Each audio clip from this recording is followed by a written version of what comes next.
Hello friends, मी भाग्यश्री आणि Bhagyashree creation in मराठीमध्ये आपल्या सर्वांच्या मनापासून स्वागत आहे. तर आजच्या व्हिडिओमध्ये मी सुंदर असा बेबी बूट कसा विणायचा हे शिकवणार आहे. तर या अगोदर पण मी 2 पद्धतीचे बेबी बूट बनवलेले आहेत. त्याचे व्हिडिओ मी माझ्या चॅनलवर अपलोड केलेले आहेत. जर तुम्ही पाहिले नसतील तर एकदा नक्की माझ्या चॅनलवर जाऊन चेक करा आणि जर व्हिडिओ आवडले असतील तर व्हिडिओला लाईक करा आणि माझ्या चॅनलवर जर नवीन आला असाल तर असेच नवनवीन व्हिडिओ पाहण्यासाठी माझ्या चॅनलला सबस्क्राईब करा. सोबतच बेल आयकॉन देखील दाबा, म्हणजे मी टाकलेल्या नवनवीन व्हिडिओची नोटिफिकेशन तुम्हाला मिळेल. तर जे आपण बेबी बूट बनवणार आहोत तर त्यासाठी सर्वात अगोदर आपल्याला अशी पट्टी विणून घ्यायची आहे.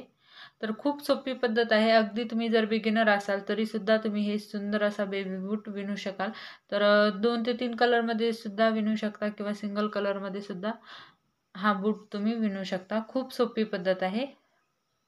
तर चला तर मग हा बेबी बूट विणायला आपण सुरुवात करूयात. तर सर्वात अगोदर ही पट्टी विणण्यासाठी आपल्याला काय करायचं आहे, साकळ्या विणायच्या आहेत. तर साकळ्या किती विणायच्या आहेत, तर इथे आपल्याला एकूण 35 साकळ्या विणायच्या आहेत. तर हा बूट मी 6 महिने ते 1 वर्षापर्यंतच्या मुलासाठी बनवत आहे.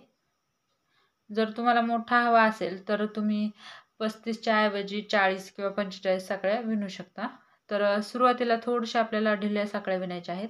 1 2 3 4 5 6 7 8 9 10 11 12 13 14 15 16 17 18 19 20 21 22 23 24 25 26 27 28 29 30 31 32 33 34 35 36 35 विणायच्या आहेत. ह्या 35 विणल्यानंतर आपल्याला 3 साकळ्या विणायच्या आहेत. ही 36वी 1 2 आणि 3. आता काय करायचं आहे, या 35व्या साखळीवर आपल्याला एक खांब विणायचा आहे. म्हणजे इथे आपल्याला हाफ डबल क्रोशे विणायचा आहे. एक वेळेस सुईवर वेढा घ्यायचा, एक वेळेस साखळीतून काढायचा आणि ह्या तीनाचा एक करायचा. असा आपल्याला हाफ डबल क्रोशे विणून घ्यायचे आहेत. तर इथे टोटल आपले 36 हाफ डबल क्रोशे तयार होतील. तर अशाच आपल्याला इथून इथपर्यंत शेवटीपर्यंत हाफ डबल क्रोशे विणत जायचे आणि शेवटी गेल्यानंतर परत 3 साकळ्या घ्यायच्या आणि पलटून परत हाफ डबल क्रोशे विणायचे. अशा आपल्याला एकूण 6 लाईन करायच्या आहेत. 1 2 3 4 5 6. तर इथे मी 6 लाईन बनवून घेते आणि नंतर दाखवते. तर इथे पाहू शकता मी 6 लाईन कंप्लीट करून घेतलेल्या आहेत. आता आपल्याला काय करायचं आहे, हे जे 36 राऊंड आहेत तर आपल्याला इकडून हे 36 खांब आहेत. तर इकडून आपल्याला 13 खांब सोडायचे आहेत आणि इकडून 13 खांब सोडायचे आहेत आणि मध्ये आपल्याला 10 खांबावर खांब विणायचे आहेत. तर इथे मी मोजून दाखवते. 1 2 3 4 5 6 7 8 9 10 11 12 आणि 13 खांब सोडल्यानंतर काय करायचं आहे, या 14व्या खांबावर आपल्याला धागा जॉईंट करून घ्यायचा आहे.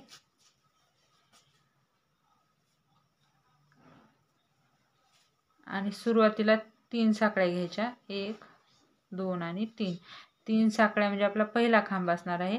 आता काय करायचं, पुढच्या 9 खांबावर आपल्याला 9 खांब घालायचे आहेत. तर इथे आपण हाफ डबल क्रोशाच पूर्ण विणणार आहोत. जर तुम्हाला हे सिंगल क्रोशामध्ये विणायचं असेल तर तुम्ही सिंगल क्रोशामध्ये विणू शकता किंवा डबल क्रोशामध्ये सुद्धा विणू शकता. 1 2 3 4 5 6 7 8 9 आणि 10. आता हे 10 खांब विणल्यानंतर काय करायचं, परत 1 2 3 साकळ्या घ्यायच्या आणि पलटून घ्यायचं. आता परत ह्या दुसऱ्या राऊंडमध्ये सुद्धा आपल्याला 10 खांबच विणायचे आहेत. तर असंच आपल्याला प्रत्येक राऊंडमध्ये 10 खांबावर 10 खांब 10 खांबावर 10 खांब असं विणायचं आहे. तर हे कुठपर्यंत विणायचं आहे हे पाहूयात. तर ही पट्टी आपल्याला अशी ठेवायची आहे आणि इथे एक बोट ठेवायचं आहे आणि हे बोट ठेवून आपल्याला इथपर्यंत न्यायचं आहे. तर पाहू शकता इथपर्यंत जर आलं इतकेच आपल्याला लाईन विणून घ्यायचे आहेत. परत इकडून सुद्धा तसंच करायचं आहे. हे शेवटच्या लाईनवर बोट ठेवायचं आणि एक वेळेस अशा पद्धतीने पाहायचं आहे. तर पाहू शकता व्यवस्थित येत आहे.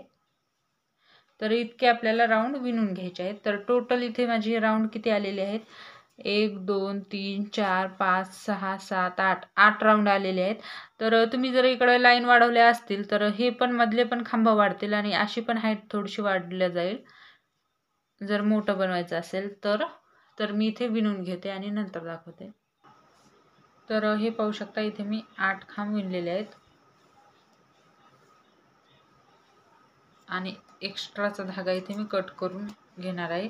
हवं तर तुम्ही इथेच थोडं जास्त धागा ठेवू शकता. तर ही शिवताना कशी शिवायची आपल्याला ही साईड अगोदर शिवून घ्यायची आहे आणि ती शिवल्यानंतर परत ही साईड शिवून घ्यायची आहे. ही साईड म्हणजे हे व्यवस्थित असे 3 एकावेक येतील. ही मधली साईड 3 एकावेक येईल. मग ही साईड शिवून घ्यायची आहे. तर एक वेळेस आपल्याला असा बूट शिवायचा आहे.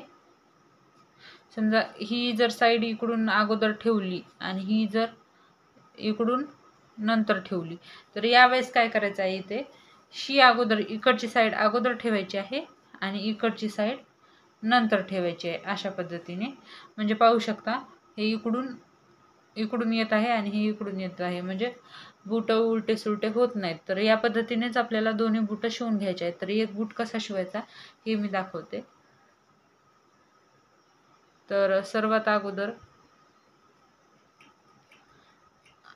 ही सोयीची साईड आहे आणि ही उलटी साईड आहे. तर मी उलटी साईड वरून ठेवलेली आहे.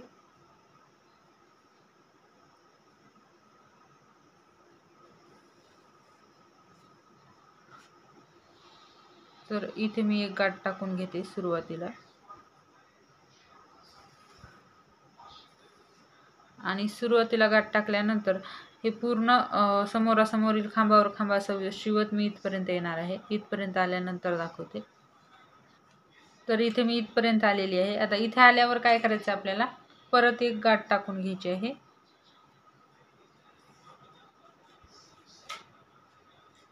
आणि एक गाठ टाकल्यानंतर थोडंसं आपल्याला धागा हे करत करत या पुढच्या टोकावर यायचं आहे. तर इथे पाहू शकता मी पुढच्या टोकावर आलेली आहे. आता पुढच्या टोकावर आल्यानंतर काय करायचं इथं पण मी एक गाठ टाकून घेते.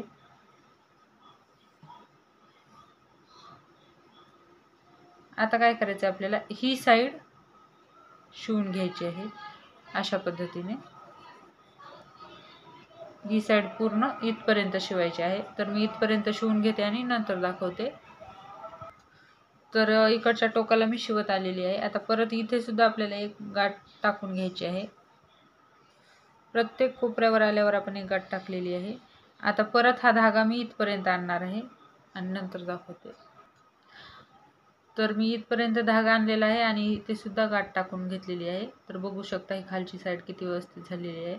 आता काय करायचं आपल्याला ही साईड व्यवस्थित अशा पद्धतीने ठेवायची आहे आणि ही साईड ह्या साईडवर व्यवस्थित ठेवायची आहे अशा पद्धतीने आणि हे तिन्ही धागे पकडून आपल्याला शिवून घ्यायचं आहे. ह्या तिन्ही लेयर व्यवस्थित आपल्याला शिवून घ्यायचे आहेत. प्रत्येक टाक्यातून टाका काढून घ्यायचा आहे. तर मधली लेयर व्यवस्थित पकडायची आहे. नाहीतर काय होते मधली लेयर सुटल्या जाते आणि नंतर सोयीचं केल्यावर ते व्यवस्थित दिसत नाही.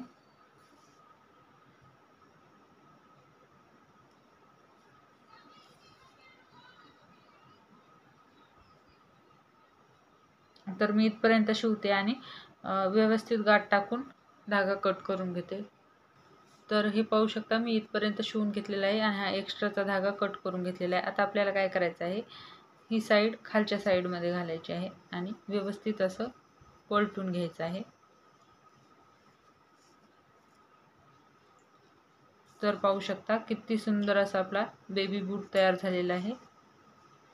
तर याला तुम्ही बो वगैरे लावू शकता। याच्या अगोदरचा जे मी बूट बनवला होता त्याला अशा पद्धतीने बो लावला होता। तर याच पद्धतीने याला सुद्धा तुम्ही बो बनवून लावू शकता।